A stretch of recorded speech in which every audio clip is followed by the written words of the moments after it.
At this time, I'd like to welcome everyone to the June 20th meeting of the Harnett County Board of Commissioners and call the meeting to order. I'm going to ask Commissioner Johnson if he would lead the Pledge of Allegiance and have the invocation. I'll stand, please. I pledge allegiance to the flag of the United States of America and to the republic for which it stands, one nation, under God, indivisible, with liberty and justice for all. Would you remain standing and pray with me, please? Heavenly Father, we come to you tonight and we ask your blessings for this world. We always hear about the bad things that go on in this world, and we have plenty of that. We ask for your intervention, your blessings to help us get rid of the evil things that take place on this earth, but we also have a lot of good things going on. And we want to recognize that what you've done for us on this earth and continue to do. We just thank you for that. Everybody in this room has individual needs that they need blessings for. We want you to touch everybody's heart, their families.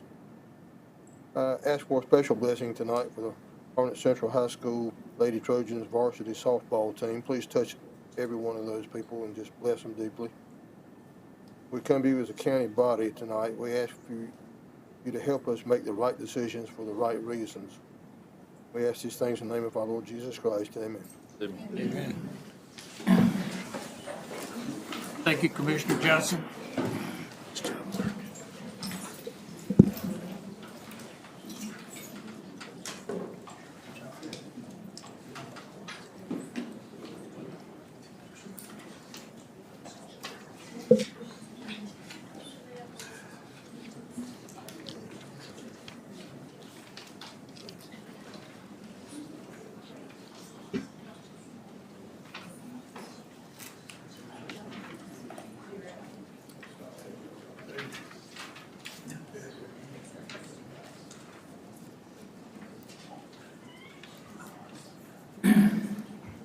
At this time, are there any additions or deletions to the agenda as published?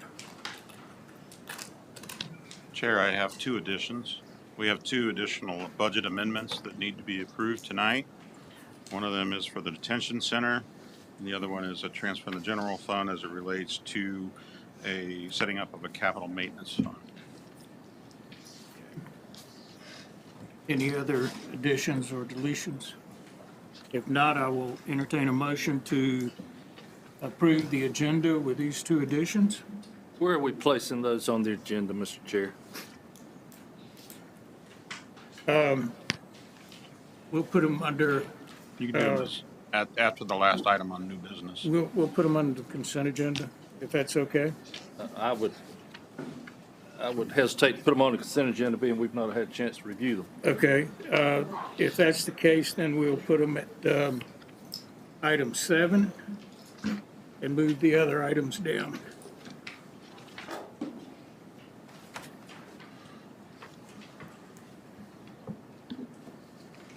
Mr. Chairman, I make a motion to approve the agenda as amended.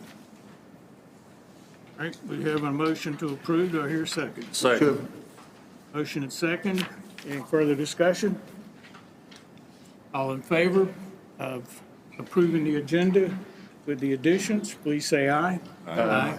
Any opposition? All right, at this time, I will entertain a motion to approve the consent agenda. Second. Have a motion and second. All in favor, please say aye. Aye. All opposed? All right. At this time, I'm going to ask that the Harnett Central Lady Trojan softball team come forward along with their coaches for a presentation. If the other commissioners will join me, please.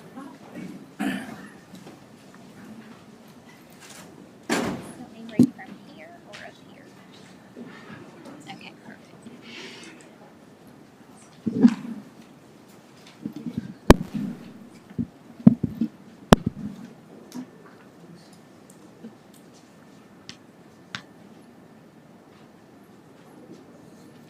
At This time I'm going to ask our clerk to read the proclamation. Proclamation recognizing Harnett Central High School Lady Trojans varsity softball team. Whereas the Harnett County Board of Commissioners recognize the Harnett Central High School Lady Trojans varsity softball team for their outstanding accomplishments on and off the field for this academic year. And whereas, under the leadership of Coach Ashley Gaines, the Harnett Central High School Lady Trojans varsity softball team earned honors as the All-American 3A, 4A co-conference champions and conference tournament champions for the 2022 softball season. And whereas the Lady Trojans earned a number 7 seed in the North Carolina High School Athletic Association 3A East playoffs, making it to the fourth round of the 3A softball championship tournament for the first time since 2012. And whereas the Lady Trojans completed the season with a 22-6 overall record and 13-1 conference record.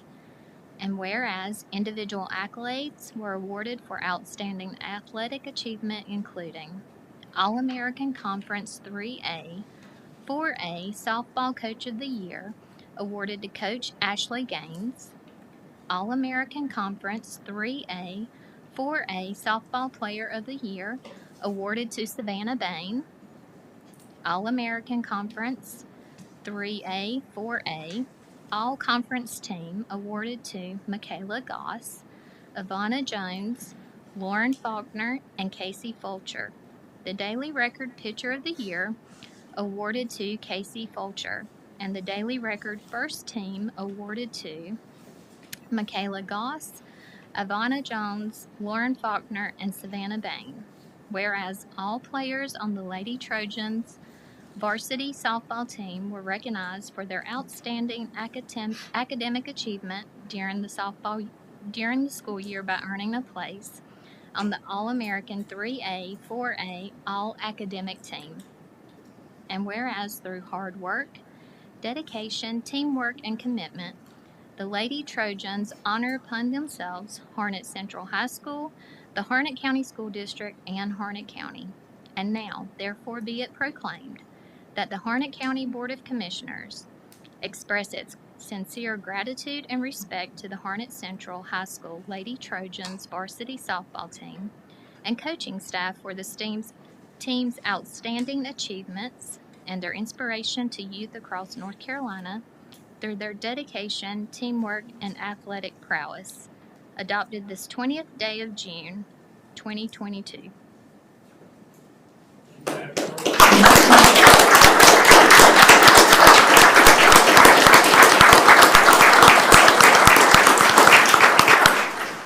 Coach, if you'll come forward.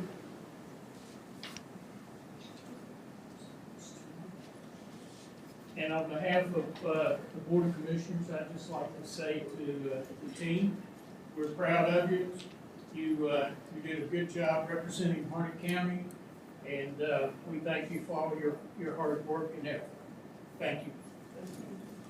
Thank you.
All right, at this time, I will call the public comment period to order.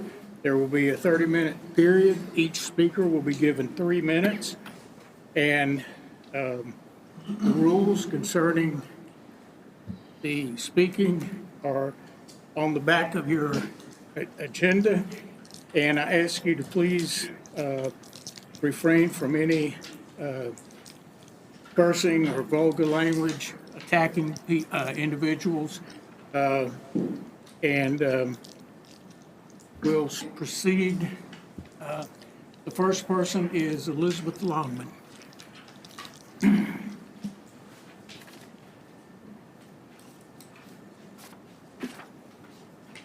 Elizabeth Longman, and I thank you for this opportunity to come and address the county commissioners.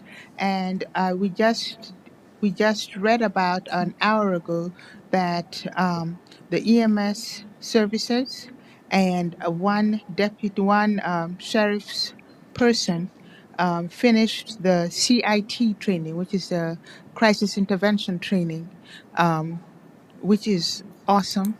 And we take it as the county's mea culpa, that they know that they were wrong, they were inadequate, and they were not serving the people correctly. It's unfortunate that we had to lose lives. Many are still sitting in jail, incarcerated due to the mishandling of mental health crisis cases by the Sheriff's Department. This is a step in the right direction. At least we know there'll be at least 5 trained personnel now working for the county. And we appreciate it, and we hope that no more lives are lost or people put in places where they end up dying or losing their freedom when it is just a mental health crisis and should be addressed as that. Thank you. Thank you, Ms. Longman. Mr. Alan Longman.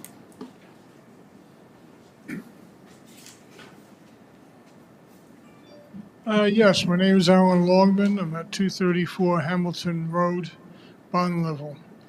The reason why I'm speaking today is basically about mental health. I'm very glad that Jim Bergen has put forth a good legislative move to get mental health to our people in both our prisons and in our jail system. The other thing I want to talk about is we always want to expand the jail, and I don't think that's necessary. I believe that most people that are in jail now are non-violent. Most of these crimes could be penalty, where you pay a fine. The other is that there is in Mecklenburg County very successful plan in which they take a survey to find out who is going to run and who is not going to run. You can cut down as much as 15, 20, 18%, I believe it is, possible, and cut down the size of your jail in a year just because of this program that they did. Very successful, been going on for years. We need to cut down the size of our jail system. One of the reasons is that instead of the cash bond may be too high in a lot of cases for a lot of people. If the person is not violent, maybe they should be less. The other thing is that I believe that judges could use different types of verdicts in which enables the people to have options other than being in jail, home arrest, community service, more other methods instead of being in jail, and have a faster response. Now, North Carolina Harm Reduction came out with something that was a LEAD program, which is a deference program, and we need to defer people before they get a record. We don't need them in jail. Most of the people don't belong there. Mental health should be an issue. If you have a mental health problem, have a system that is in place, that is being monitored to make sure that it works, and have feedback on how to improve it. And I believe that in time, learning curve, you'll have much less people in jail, and you'll have a much better response. We don't need to be building jails. We need to be educating our kids. Thank you. Thank you, Mr. Longman. Angela Scarborough.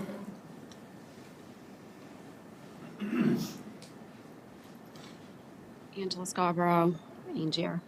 I personally have never partaken in politics, religion, joined groups of any kind, because I've known from a very young age that all of the group thinking and all that and all the division tears people apart. And I can clearly see here in county that we are a very torn county. And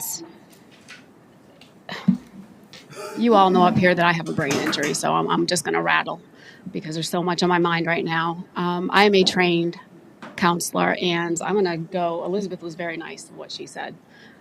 Fact of the matter is, Officer Knight was sent out on a call. Officer Knight has no business being an officer. He cost the county $6 million. Is anybody addressing this? Officer Knight has no business being an officer, period. Sent out on a mental health call. Matt, Nicole, you were a soldier. This guy was a soldier. PTSD is prevalent here in Harnett County because we have soldiers all over Harnett County. Now, the schools are quick to want to get the soldiers money because I remember teaching in Harnett County, we gave gifts and stuff. Get the soldiers to get them to sign that form so the schools could get money for the soldiers being here. But yet, we're not quick to help the soldiers when they have PTSD and mental health crisis. We send an officer who is not trained, who's killed before, costs the county $6 million to a mental health crisis. You would have sent me out there, he would be alive today. You don't send an officer to a PTS call with zero compassion, zero empathy. Okay, you don't treat a PTS person with commands. Everybody up here, everybody in this room knows. When you're angry, do you want somebody yelling at you? Think about being PTSD. Not many of people in here probably experience PTSD. You don't want somebody yelling at you. You don't want somebody giving you commands. You want compassion, you want understanding. We don't have that here in Harnett County. And I'm beginning to realize that people don't like me because I'm a truth teller. I don't partake in the groups. I don't believe in all that. And I wish that you guys have this new thing of transparency, yet you're so far from being transparent. I've seen no transparency. You guys have, Mr. Witherspoon, you have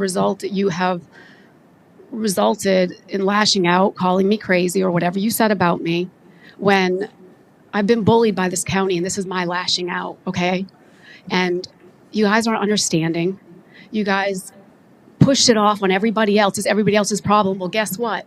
It's your problem now because Kelly Waite, the very first time I came here, was talking about the mental health issue, okay? Talking about the sheriff and all this. You didn't do anything. You didn't do anything, and now we have another one. We have another issue. And so this is on you guys now, okay? We have to go to his boss. You guys can do something, but you won't. And you're saying that you can't. Yes, you guys can do something, and you should be doing something because there's so much corruption. And you know there is. Right down from why I'm on oxygen. You know there's so much corruption, and you're just sitting there. I'm asking you to please have a conscience of what's going on in the county. Matt, Nicole, have a conscience for our soldiers. Get dash cams, please. Thank you. Thank you, Ms. Scarborough. Heather Bird.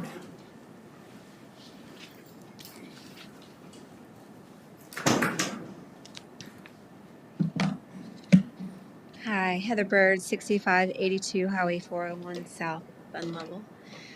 Good evening. I am here again to voice my ongoing concerns for the Harnett County Animal Shelter on Cornelius. There are many citizens in this community who feel the same way that I do, who wish to speak for the shelter but regrettably cannot make it to these meetings, and some who are just nervous to voice their concerns in this type of atmosphere. There are those who speak up for the shelter, yet there are more who bash the reputation of the shelter in person and on every social media group you can imagine, daily and hourly. I know this because I'm one of those people who will remind others that it is simply not the staff that is to blame. As I said last time I was here, the reputation of the Harnett County Animal Shelter is not a healthy one. The average person in this community simply does not understand that the shelter hangs on by very thin threads. But also there are amazing people who run it and volunteers who keep it going. Funding is that terrible word that is to blame. You hear it every time an animal advocate stands up to speak, and I'm sure many people roll their eyes and wonder why we keep having to beg for funding. The shelter is still falling apart. The shelter is still too small to meet the demands of this ever-changing and growing county. The shelter still needs additional and qualified staff to properly care for the animals. Those staff need comparable wages to those that are paid in the same positions in neighboring counties. One of the biggest complaints you hear in this area is that the phones are not answered when you call the shelter, that no one helps, no one gets back to you about an animal complaint. Every month, there is increasingly more calls and reports of animal neglect, abuse, dumping of animals, animals abandoned. The list goes on and on. Who do most people blame for that? Most of the time, it's the shelter being inadequate, not the people who created the problem. There's just not enough staff to reach the number of calls per day and the great need. The great need of this county is a bigger animal shelter and more staff to run it. And I promise that change, there will be programs that can educate animal owners to be a part of the solution. People in this area need to know that the shelter gets most of the food for the animals from volunteers and donations, and that improper funding from this county limits the vet care that is so desperately needed. People need to know a new, larger shelter is needed for growth, for the waiting list upon waiting lists of animals that are being surrendered. We can't continue to blame the shelter. I can assure you they are doing the best with what they have. But why are we making them struggle? Acknowledgement that this center is not tucked away and forgotten by all of you would be a step in the right direction. When funding is proposed or repairs are asked for, please begin steps to consistently and yearly help them. It only gets worse when we don't take action. The problem will continue to grow as this county grows. If you will spend more time there, you will begin to understand. Thank you for your time. Thank you, Ms. Byrd. Don Beasley. Good evening. I was going to mention to you folks about the Aversboro special tax deal with this reevaluation. I had forgotten the other day to find out if anybody had done anything about cutting the tax rate on that, because with the reval, it'll go, I think there's like 1.4 billion dollars in assets in Aversboro district. And if the valuation goes up without the tax rate going down, instead of getting approximately $335,000 a year out of the little dot Aversboro district, it could go to somewhere around 450. And we're still saying it's not a proper tax, but I just wonder if anybody had taken a look at the tax rate in Aversboro's special tax district. That's just what I wanted to ask about. If you would check it, I'd appreciate it a whole lot. Thank you, Mr. Beasley. That concludes our public comment period for this evening, and we will move to item 7, the budget amendments 772B and 778. You want to address that? Sure. Well, the first one, 772B, was a need to have an additional increase in funding related to laundry and dry cleaning. There was a fire in the detention center that resulted in damage to the laundry equipment, and so we need to replace that equipment. And during the time frame that it is out of service, we will need to have additional laundry and cleaning done through contract. So that is that one. The second one is an interfund transfer. We have some needs for some capital maintenance that needs to occur. This is creating a fund that will be available as there are items such as parking lot repairs, other types of projects that need to occur in the facilities of the county, and so this will be available for them to be able to do that. We do have a couple of projects Kimberly, you remember which projects specifically we were looking at to start? Yes, sir. We were actually looking, I think there were some large hot water heaters that we were coming up on needing to replace. So when That's right. those types of items go out, the ones that we were referring to Friday, it takes about an 8-week lead time to build those because that's not something that stays in stock. And so when those types of items go out, facilities would have to come back and we would have to appropriate funding. So the thought is that we would start setting this money aside a little bit at a time so that when these types of items go out, facilities can go ahead and they have the funding there in a separate capital maintenance type fund. And then they can go ahead and appropriate that money. They don't have to come back and ask us to find it at fund balance or wherever. Those types of things. I think they were looking at some of that laundry equipment. I think that if that goes out, they're looking at a parking lot. But this would go ahead and start setting aside nominal amounts of money so that when we get there, we would have that money set aside and we can continue to keep these facilities up.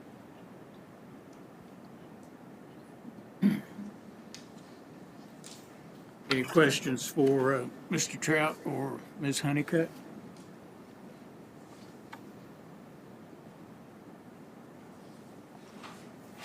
I'll entertain a motion to approve these two budget amendments. So moved. I have a motion. Do I hear a second? Johnson seconds. Motion and second. All in favor, please say aye. Aye. Any opposition?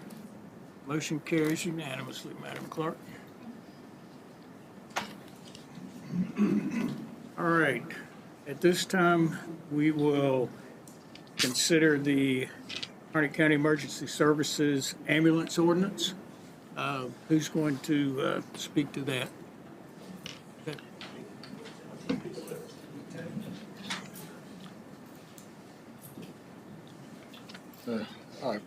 Commissioners, at a previous work session, Larry Smith brought some changes to our ambulance service ordinance. That's a 1992 ordinance. I don't think has been updated since that the data was updated, so went through much needed changes to bring it up to date. I won't go through all the changes as there's a number of them, but it's just to bring up to date with definitions, the requirements for franchise violations, and so on.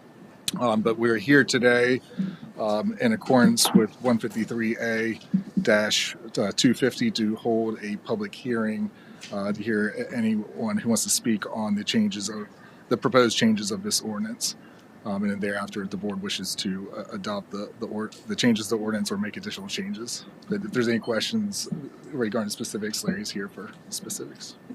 Any questions for staff? If not, at this time, I will declare the public hearing for these proposed amendment changes open. Anyone wishing to speak for or against these changes, please come forward.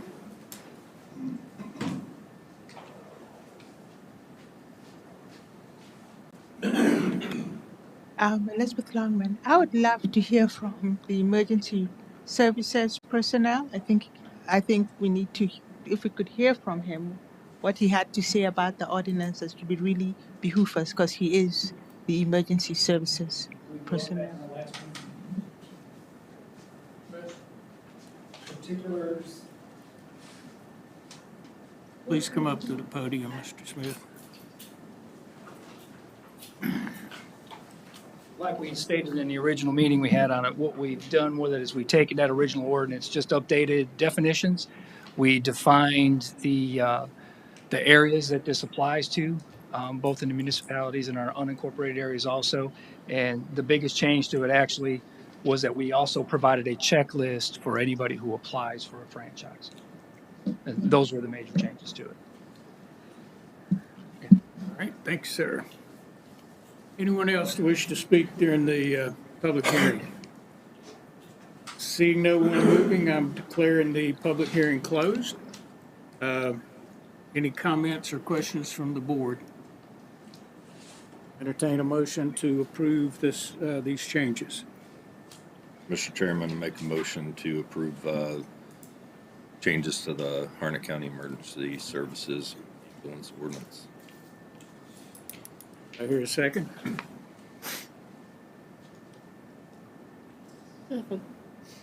Got a motion and second. All in favor, please say aye. Aye. Aye. Any opposition? Motion carries unanimously, Madam Clerk. Thank you. All right, at this time, we will hear from Development Services about the Charles T. Revel Jr. and others tract of land on Rawls Church Road and Highway 401. Yes, sir, Mr. Chairman. This is our first of two items for Development Services. It's a rezoning of approximately 72 and a half acres from RA 30 to commercial. Charles T. Revels Jr. and siblings are the applicants and the owners of the property located on Rawls Church Road. That's on US 401 North in the Hector's Creek Township. Site is currently vacant agricultural land. Per the application, the request is based on potential relocation of a business as well as hopes of future commercial development. Undeveloped land and agricultural uses, several non-residential uses, including Triangle South Industrial Park and McVan Inc. are in the area, as well as low-density residential. Currently, public water is available and private septic would be used. However, there is a development just to the west of, north and west of 401 there, near the county line where public sewer will potentially be running by the site as well. Mind you, these are traffic numbers about a good year or so old from NCDOT, but there's approximately 6,500 vehicle trips a day along US 401 heading north. On Rawls Church Road, there's approximately 2,300 vehicle trips. East of 401, west of 401, there's approximately 1,100 vehicle trips, and site distances are good. Looking at the zoning district compatibility, you can see predominantly on the east side of 401 is RA 30, west side is RA 40. Just down the road is the industrial, and then of course all the way south 401, the Tri-South and then Spence Mill and so forth is all industrial as well. More importantly, the land use classification is all compatible with employment mixed use. Looking at the valuation, the impact to the surrounding community is reasonable, as there are several non-residential uses in the area. The requested zoning to commercial is compatible with the overall land use classification of employment mixed use, as well as being located within a development target area. Per the county land use plan, employment mixed use are areas located along major thoroughfares and include prime locations for economic development opportunities. The requested rezoning would enhance or maintain the public health, safety, and general welfare due to potential site improvements that could take place in any future development. And due to the size of these parcels as well as land use compatibility, it does not need to be evaluated for small-scale rezoning. Also, staff reached out due to the size and the location to Harnett County Economic Development Department. And I'd like to read this quote, if you don't mind. Commercial zoning along a heavily traveled transportation corridor like US 401 could lead to new retail, service, and dining options that would serve the surrounding residents while also creating additional property and sales tax revenue. We are excited about the future of our main transportation arteries connecting Harnett County communities to adjacent marketplaces and feel there are natural opportunities to capitalize on revenues while also creating new quality of life destinations throughout the county. On June 6th, the Harnett County Planning Board voted unanimously to recommend approval of this application based off of compatibility with land use county plan. Several board members voiced concerns about overall traffic in the area as well as buffering against residential homes. Any sort of non-residential versus residential would be required to buffer. Two citizens also spoke. They live on Rawls Church Road adjacent to the existing farmland, just wanting to ensure that buffering would be required for any sort of non-residential use, and it would be. There's several different options, but a thick buffer would be required, as well as an enhanced setback.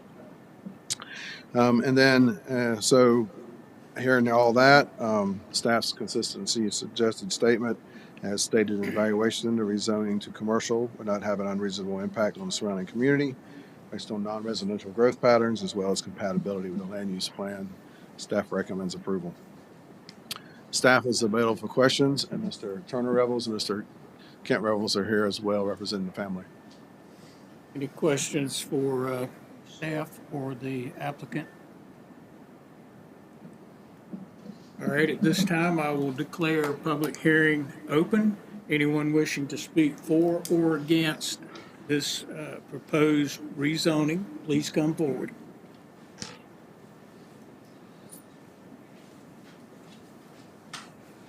So as to beat the stampede to the microphone, I will come and speak. This is something that will bring jobs or potentially bring jobs into Harnett.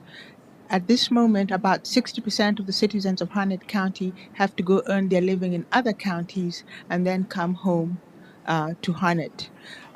With gas prices as they are, anything that potentially brings back more jobs to Harnett County would be phenomenal. And it's good to see this as a rezoning into commercial, but we hope that the commercial developments bring environmentally friendly or are conscious of the environment as they continue to develop. But anything that may cut the commute of Harnett County citizens to go earn a living is wonderful. Anyone else wish to speak? Seeing no one move, I'm going to close the public hearing and open up for discussion. Any commissioners have any comments or questions? If not, I'll make a motion that the requested zoning to commercial is reasonable based on the non-residential growth patterns of this area, as well as compatibility with Harnett County Land Use Plan. And I would make a motion that we approve this rezoning request. Second. Have a motion and second. Any further comments? All in favor, please say aye. Aye. Anyone opposed? Carried unanimously, Madam Clerk. All right, we'll move to the next rezoning request. Yes, sir. This next request is in Averysboro Township. It's a request to rezone approximately 7.5 acres from RA 40 to RA 30. The owner and applicant are Mr. Randy and Ms. Phyllis Malott, located on Neighbors Road. This current parcel is split zoned between RA 30 and RA 40, thus the request. Site is currently used for agricultural purposes. Again, about approximately 7.5 acres, and about half of it is zoned RA 30, as well as the rest of the Malott's farm out in that area. Public water and public water is available. Private septic would be utilized, and there's approximately 250 vehicle trips per day along the Neighbors Road area. Mostly Neighbors Road and to the west is RA 40. Back towards the east is and the rest of the Malott farm and land is RA 30, and the surrounding area is agricultural and rural residential. Impact to the surrounding community is reasonable, as the district is similar in nature to the surrounding and adjacent parcels. The requested to RA 30 is compatible with agricultural and rural residential. Densities could range from 1 to 3 units per acre if the soils and the character of the adjacent development. Requested zoning to RA 30 would maintain the public health and safety and welfare due to existing residential uses, as well as like zoning districts. And since the proposed zoning district of RA 30 is immediately adjacent, as well as a portion of is already RA 30, it does not need to be evaluated for small-scale rezoning. On June 6th, Harnett County Planning Board voted unanimously to recommend approval based off of the land use compatibility, and no one spoke in opposition. Therefore, staff recommends approval based on the impact to the surrounding community would be minimal, as well as maintain the public health, safety, and general welfare based on the existing residential uses. Staff is available for questions, and Mr. Malott is here as well. Anyone have any questions for staff or the applicant? If Not, I'll open the public hearing concerning this rezoning request. Anyone wishing to speak for or against, please come forward. Yes, my name is Alan Longman, 234 Hamilton Road, Bond Level. I'm kind of concerned about the economics that we're going to go through for the next 6 to 8 months. And that is that we're building residential houses on farmland. With deglobalization, possible war, I think we need to be able to have farmland so that we can develop our own crops, since it's going to have to come from the United States war in the future, and that we must set aside land for farming in the future. Thank you. Anyone else? Seeing no one move to come forward, I'm closing the public hearing. Any comments or questions from the board? If not, I'll entertain a motion concerning this rezoning request. Mr. Chairman, I make a proposal or motion that we accept the proposed zoning change for Randy and Phyllis Malott, Plan 2205-1001. Second. Have a motion and second. All in favor, please say aye. Aye. Any opposition? Carried unanimously, Madam Clerk. All right, moving along to item 11, the Harnett County fiscal year 2022-2023 budget. Would you like to address that, Mr. Trout? I will start. So based on the discussion that we had at the last meeting on June 13th, staff went through a series of proposals that we made related to some changes in the budget. You received information from Lisa McFadden, our budget director, regarding those changes and what they end up being across the budget.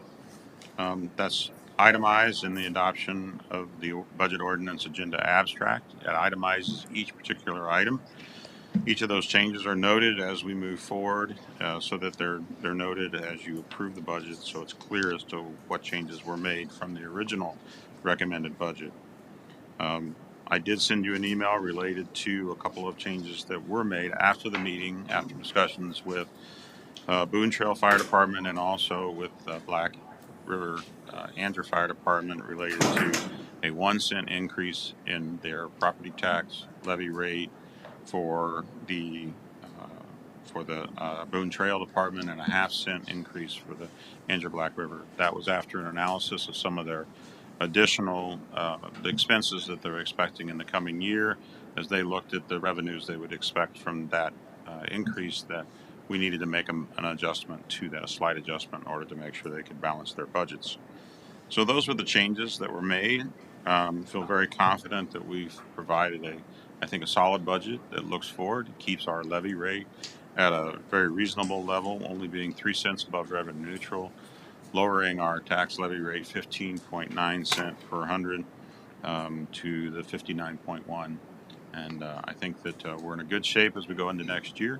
Obviously, next year will be a new year. We'll look at everything differently, possibly, depending on what's happening with the economy, and maybe need to make some changes. But at this point, I think this is a solid budget as we go into our next year. Thank you, Mr. Trout. Anyone have any questions for Mr. Trout or Ms. McFadden? Yes, ma'am. I don't have any questions, but I was a little concerned. I know you went over this with the Boone Trail as well as the Black River people, and they understood it and accepted it, right? Correct. Okay. They felt that the 1 cent would provide them the revenue they need in order to make it work for their budget in the coming year. They had originally looked at additional funding as being necessary, but when they've looked at the numbers, the 1 cent is something that they can work with for the next year. Good. Because I know they were concerned about that, so I was going to ask that question. Yes. Thank you. Anyone else have any questions or comments? Well, being that we had the public hearing concerning the budget on June 6th, I will entertain a motion concerning approval or non-approval of the budget. Mr. Chairman, I make a motion that we approve the Harnett County fiscal year 2022-2023 budget. Have a motion, do I hear a second? Second. Have a motion and second. Any further discussion? Well, I will ask that all that are in favor of approving this budget, please say aye. Aye. Any opposition? Carried unanimously, Madam Clerk. Yes, I want to say thank you to Lisa McFadden and then all the department directors as they work through this. It's a team effort, and I really appreciate all the work, especially this first year. I had a lot to learn as we went into how the county budget is crafted and where we spend our money, and so it has been a challenge, but with their support and guidance, we were able to work through and make some decisions that we put before you. And I appreciate your support and your feedback as we've gone through the process, because it matters. And my effort is to try and get something that you all are supportive of, and it was a give and take, and so I appreciate that. And I appreciate your willingness and Ms. McFadden's willingness, as well as the other staff members, to work with us and to try to make some of the changes that we requested. Some of them were a little painful, but necessary. And I thank you for all the hard work that you've put into this. You're welcome. Mr. Chairman, I'd also like to echo those comments and thank you for the professional way you went about working through this process and working with us and answering our questions, and it was much appreciated. Thank you. All right, we'll move along to the county manager's report. Thank you, Chair. I actually would want to say is that, one of the public comments that was made by, I believe it was Heather, was that about support for our animal shelter. And so it is good to see that through the approval of your budget, we are going to be adding a support specialist to that. And so the commissioners here have tonight put some effort forward, and that will make a difference. Some of those phone calls will now get answered. The responses will be a lot more forthcoming, and so I'm looking forward to seeing when we fill that position what kind of impact that has. And so I wanted to make a comment about that, because that is, I think, a positive step for that particular. And we also are still working towards completing the engagement letter for a firm that will do an analysis of our needs in that particular area. And so we'll hope to get that underway here in the next month or so we can find out what our needs are for size, operations, et cetera, out of the shelter. So we are, through the actions we're taking, addressing some of those concerns. That's all I have, Chair. I want to thank the Mr. Joe Parker family for his donation of $5,218.55 to the animal shelter in Harnett County. That was very generous of Joe, and we appreciate that.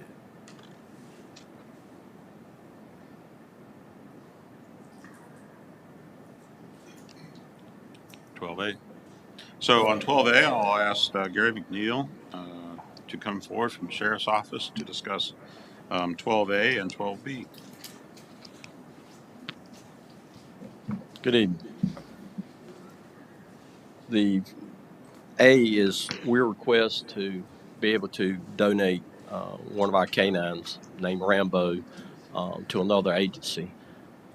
Under the contract we have with the kennel when we purchase any of the canines, we have a year to evaluate them and see if they fulfill our needs and perform up to the expectations we have. In this case, Rambo's not quite met the expectations of the Sheriff's Office. Under the agreement with the kennel is they will not take the canine back.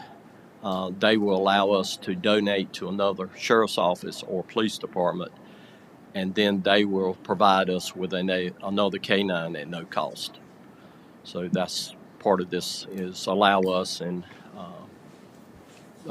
donate. We've got a couple of sheriff's departments that's interested in obtaining Rambos, so we asked for permission to be able to donate to whichever department chooses to take him on. Any questions for Major McNeil? Do I hear a motion to approve or deny this request? Mr. Chairman, I'll make a motion that we approve the request from the Sheriff's Department to donate Rambo to another department and in return receive another dog from the kennel. Yes. Thank you. Second. Have a motion and second. Any further discussion? All in favor, please say aye. Aye. Any opposition? Carried unanimously, Madam Clerk. All right, item B. Part B is just our annual time to renew our health plan for the detention center. That has to be approved by the board and then by the health department. Mr. Rouse is unsigned off on the approval of the health plan. Is the same plan we've had for several years. So now it's just time to ask the board to approve the health plan. It's the same plan we've had in place? Yes, sir. Any further questions? I'll entertain a motion to approve this request. Mr. Chairman, I make a motion that we approve the request for the Harnett County Health Plan for the detention center. Do I hear a second? Johnson, second.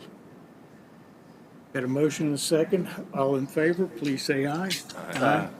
Any opposition? Carried unanimously, Madam Clerk. All right, thank you, sir. All right, Mr. Price, would you and Mr. Hemby like to come forward? Thank you, Mr. Chairman. Good evening, members of the board. Hope everybody's doing well this evening. Before you in the item 12C is, as you're well aware, over the past year or so, we've been partnering with Mid-Carolina Council of Government and looking to transition our Workforce Development Board to under his umbrella, which would be a part of Cumberland, Harnett, and Sampson counties. He currently has Cumberland under him currently. And so what I'd like for Justin Hembry, his executive director, I appreciate him coming tonight. He's going to briefly go over kind of where we're at in the transition, talk a little bit about the budget and how this is going to transition starting in July. So this is going to transition from Triangle South Workforce Development Board to Mid-Carolina. So Justin, I really appreciate you coming this evening and ask for your comments. Sure. Good evening, Mr. Chair, Commissioners.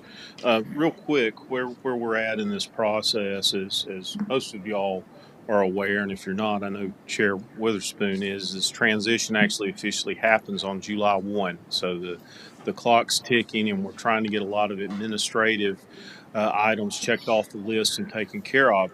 One of those things is ensuring a continuation and a continuity of services between the current program year, fiscal year, into the next program year, July 1, when the new workforce area actually stands up.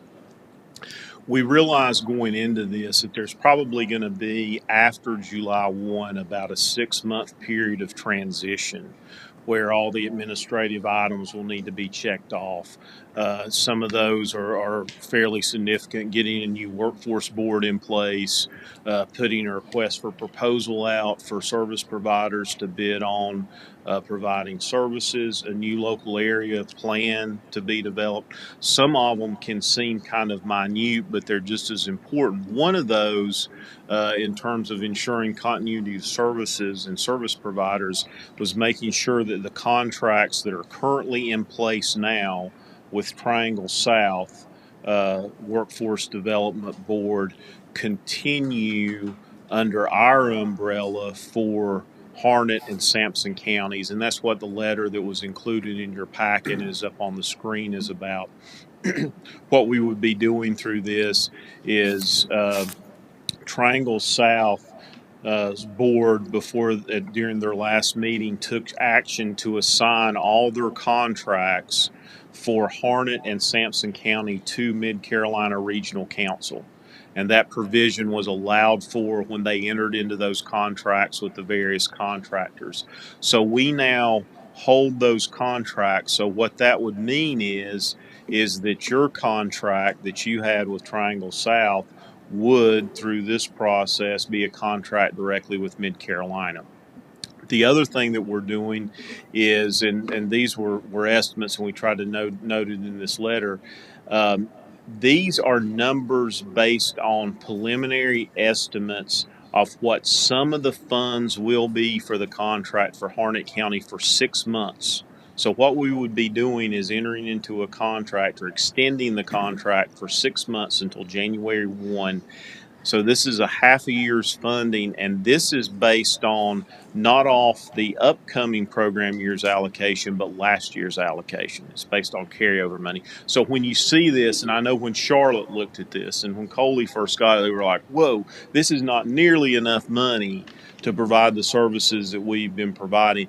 This was solely based off carryover numbers and what was left for program year 21. We're still waiting to get the numbers for what the total allocation will be for the current program year, but we needed to make sure we had a contract in place so the services can continue. And that may have been as clear as mud, and I'm finding out through the administrative processes with workforce development and DWS. I don't understand a lot of this as good as I could have, but I'm trying to dig into this. But that was the best way to explain it. Is essentially what this is doing is picking up the current contract that you've got now with Triangle South Workforce Area. And actually, the contract was Central Community College, and picking that contract up and setting it back down over at Mid Carolina so it's seamless as we go through this next 6-month period. That's good. Can you address about the board, the size of the board, what the makeup of the board is, and Sure. some of the state requirements? Yes, absolutely. I think as Chair Weatherspoon, if and I'm sure y'all probably know this, but if you don't, I think I'm not sure if it was voluntary or he got roped into it, but when a regional workforce area forms, there's what's called a local workforce consortium. And basically, under federal law, what a consortium is at the local level, if it's county governments, the consortium is made up of the chief elected officials from each one of the county governments. So basically, in this case, the 3 chairs of the boards of commissioners in Harnett, Sampson, and Cumberland County make up the consortium board. And then the consortium boards are the ones that come together and work to figure out what the makeup of the board's what the makeup of the workforce board's going to look like, the process for appointments, all those kind of things. So what the 3 chairs have talked about, and one of the things, quite frankly, that's been good working through this is how cooperative the three counties, the 3 chairs have been working through this. But basically what we're looking at is a workforce board that allows for 4 private sector business reps from each county. So the private sector reps are not going to be weighted based on population or anything like that. Sampson County, obviously the smallest county in the 3 counties, will have just as many private sector reps as Cumberland, the biggest one was. So that was equal. So federal law, as the chair mentioned, requires that at least 51% of the Workforce Development Board be made up of private sector representatives or employers, leaders in the private sector business. So 51%, over half the board, will be made up of these private sector representatives. The other 49%, and this is in sort of a general way of thinking about this, is I call them workforce development representatives, or folks that fill slots on that board based on positions that they serve in. For instance, federal regs require that a major part of that 49% be made up of labor representatives.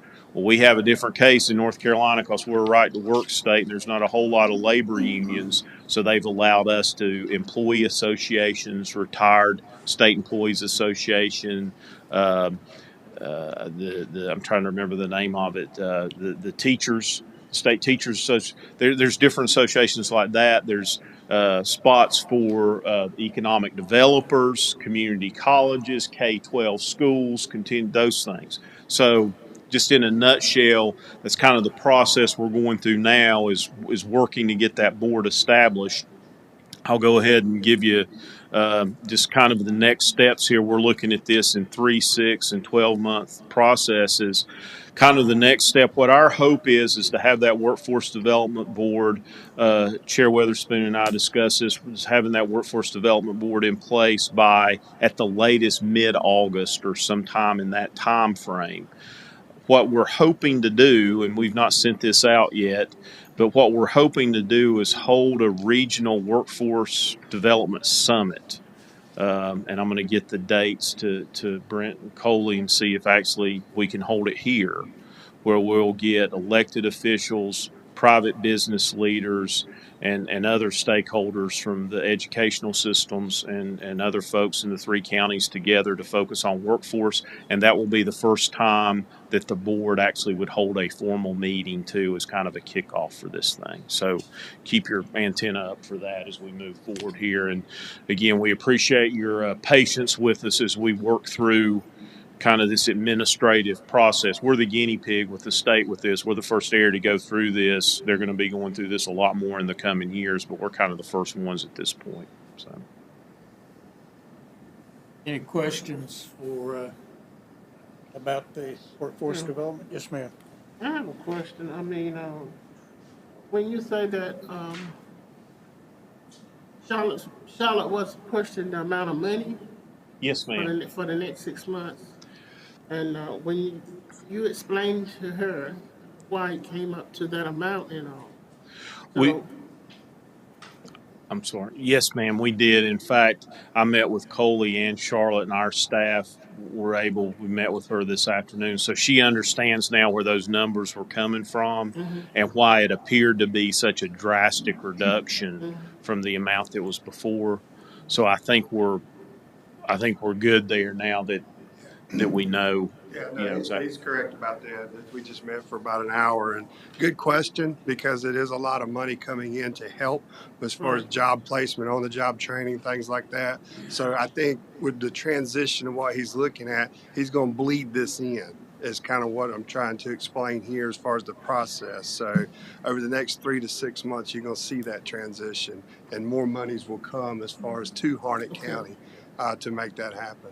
Yeah, it certainly won't be any less money. Right, right. I hope not. No, that's right. Another question is that on that labor representative that you were speaking about. Yes, so ma'am. What do you all decide to do about that? I'm not quite understanding what you said, because you're saying there are no unions here in North Carolina. There are unions here. Yes, ma'am. And there needs a labor representative on that board. There are, and we do have the Cumberland County Workforce Board, and I'm sure there's some both in Harnett and Sampson too. There are unions, and those unions are represented on the workforce board, but for a lot of the numbers, the percentage or the numbers that's required by the board, by the federal law, we have a hard time meeting. So in some cases, we're able to use employee associations just like labor unions are used. But yes, man, absolutely. The local, there's 2 local unions, or not local, but unions that represent workers in Cumberland County. Both of them have representatives on the board. So we know there's kind of, for lack of a better word, a bullpen to pull some of those representatives from to meet that federal requirement. Well, I'm glad to hear that. Because I know Kelly Springfield, his union, and it's a large membership there at Kelly Springfield. Yes, ma'am. And NCAE, you did mention that, and that's the teachers union. NCAE. NCAE here in the state. And then there's this allowed, I think it's the National Guard Association in North Carolina, allowed to be representatives on it. So, it's not just, in most states, when you look at that federal requirement, those slots are filled 100% by your traditional labor unions. In North Carolina, there's some flexibility there, just understanding that may be challenged. But by no means does it mean that labor representatives won't be appointed there if they are available to serve and interested. The only reason I ask that, because it represents all the people. I mean, all the employees in this region or whatever. Yes, it's ma'am. not union. They're representing all the employees. Yes, ma'am. And the state and federal government dictates the size of the board. Yeah. This board will have 22 members. Well, I don't questioning that. I was I don't- questioning him saying that he just Sure, couldn't, it's a good, couldn't it's a good find the question, person. and I did not mean to give that impression at all that labor unions would not be represented. Well, a lot of times what we run into is there's just not enough labor unions for folks to have interest to serve, and we have to scramble to try to fill those I slots. But understand. yeah, I understand yeah, that. yes, ma'am. Thank you. Yes, ma'am. Thank you. Appreciate that. Thank you. Yes, sir. And I believe we have need to go into a closed session. Mr. Chair, I'm sorry. You probably want to make a motion Yeah, Star to, said to it accept. probably need a motion on Yeah, this, I think. to accept the transition to Mid-Carolina Workforce Development Okay. Budget Amendment. I'm sorry if you don't mind doing that. Do I hear a motion? Mr. Chairman, I'll make a motion that we approve the request for moving the workforce development contract from oversight of CCCC to Mid-Carolina Workforce Development. I second that, but this is something we've been working on a long time. Okay, we have a motion and I'm aware of second. that. All in favor, please say aye. Aye. Any opposition? Carries unanimously, Madam Clerk. Thank you very much. Thanks, Justin. Mr. Chairman, I'll make a motion that we move into closed session for the following purposes: to consult with the county's legal counsel in order to preserve the attorney-client privilege concerning the handling of certain claims and litigation. Second. Have a motion and a second. All in favor? Aye. Any opposition? We will now be in closed session.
Mr. Chairman, I make a motion to adjourn.